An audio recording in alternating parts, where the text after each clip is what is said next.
You might not know it from the other videos on this channel, but I like more video games than just Whacked. Yeah, I know, right? It's a completely shocking revelation. Given the fact that I've made 2 videos about Whacked, that's obviously my religion now. Praise be to the almighty Otto. But in reality, I'm a fan of a lot of other games like, say, Banjo-Kazooie, Star Wars Battlefront, the Danganronpa games, and Sonic Heroes. Yeah, I said it. But one game that I can never resist when I get that urge is Conker's Bad Fur Day and its remake, Conker Live and Reloaded.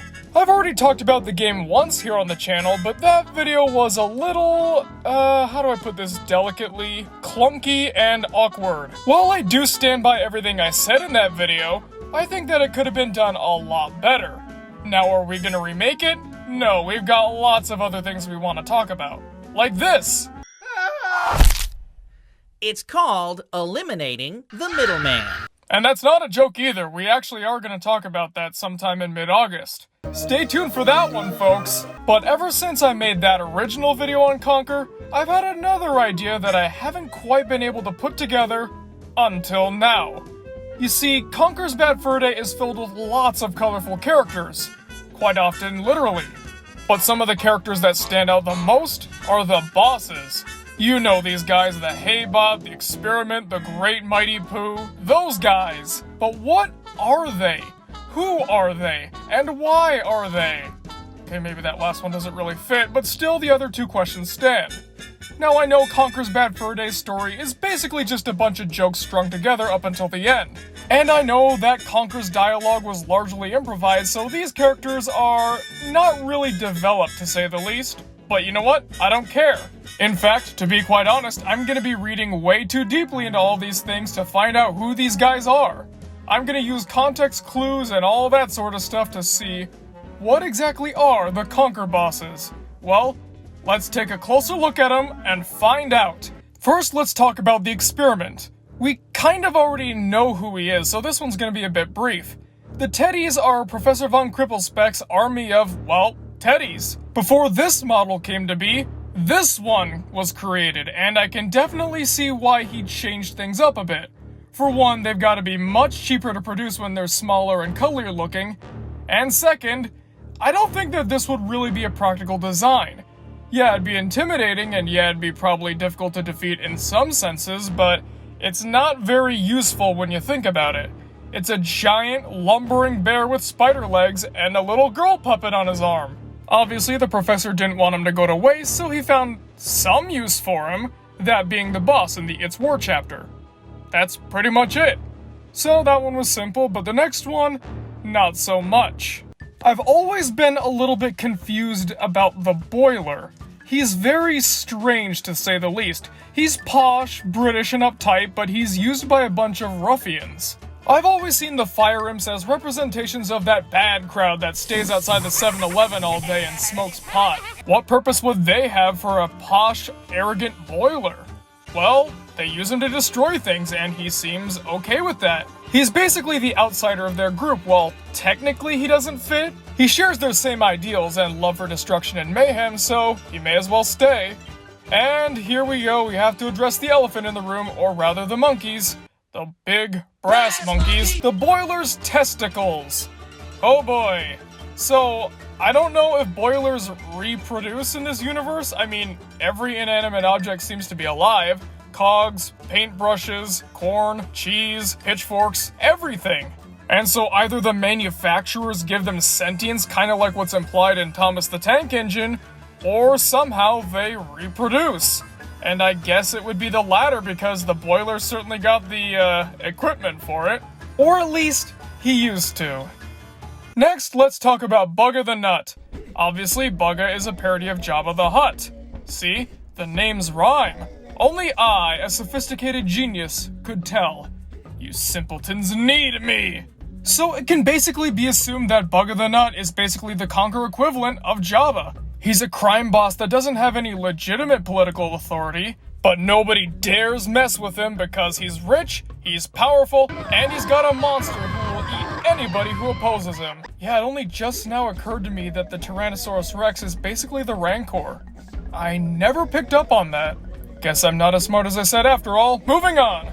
Buga basically controls the Ugga Bugga section of Conker's world. He's probably a bigger, dumber Don Weasel where he has a lot of underlings and a lot of power, but he's certainly not the brightest bulb in the place where you keep the bulbs.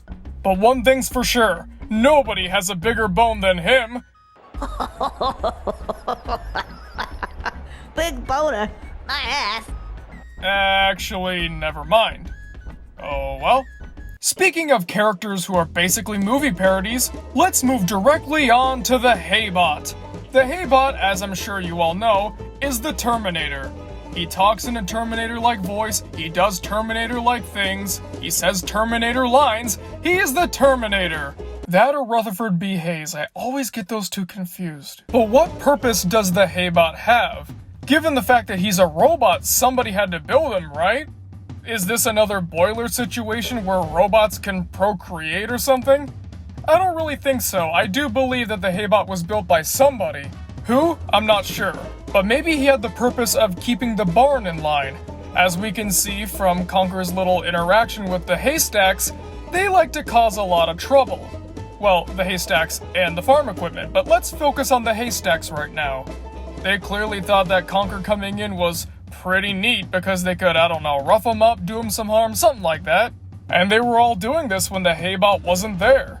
Maybe the Haybot's intended purpose was to make sure that these guys don't do anything stupid that gets everyone in trouble. But he wasn't programmed correctly and went way too far and basically became a totalitarian dictator. And that's where Frankie comes in. As mentioned in the game, Frankie is his mortal nemesis and the one person who can keep him in line. In fact, if you don't have Frankie, you cannot defeat the Haybot. It's impossible. You can't reach that high. So Frankie has to keep someone in line whose whole purpose was to keep other people in line. It's a bit of a strange situation they've got going on here, isn't it? And he's covered in hay because, I guess he has to blend in? A giant metal death machine is surely gonna cause a lot of concerns if some outsiders happen to see it. Like say that mouse one day wanders into the barn and goes, "Oh hey, I'm gonna talk to my good friend the paintbrush," but then sees this thing wandering around, and then all of a sudden it's the talk of the town, or the farm, I guess. Like I said, I am fully aware that I am reading way too deeply into this, so let's move on before we get into full-on fanfiction territory, because trust me, that's not gonna be pretty. The less Heinrich X Boiler fanfiction we see, the better. And speaking of Heinrich, let's talk about him here. He's obviously a xenomorph from the cult classic, Holes. Yes, I know it's alien, stop typing, it's a joke. Heinrich may not have a lot of personality, but he has a lot of use. He was basically the professor's weapon of choice to kill the Panther King. The Panther King was cruel and abusive to the professor, so he felt, hey, I want to take over the kingdom, and I want this guy dead. The only way I can do that is with an alien. And milk, of course. Always milk. It's possible that Heinrich was one of many aliens that were intended to be hatched. It's kind of like the battle droids in Star Wars. They were the bad guy's weapon of choice for a while, but when they got their hands on the stormtroopers, then they were no longer needed and they were put away. In this case, it's probably the Teddies that would have been the battle droids, which is weird because they were clearly based off of the Nazis, just like the stormtroopers were. Anyways, imagine how threatening the professor would have been with all of those xenomorphs at his side. One snap of his fingers, and everyone could be dead. That would be the perfect way to rule with an iron fist, and it all starts with that one single alien, Heinrich. And now we're gonna get to the boss that you all know about, the one you've all wanted to hear about, the great Mighty Poo. Given the fact that he's a giant poo, we have to talk about the most pressing issue. Whose poo is he? Like, does the poo talk in this universe too? Is that how this works? I mean, we've seen inanimate objects all talk and live and all that stuff.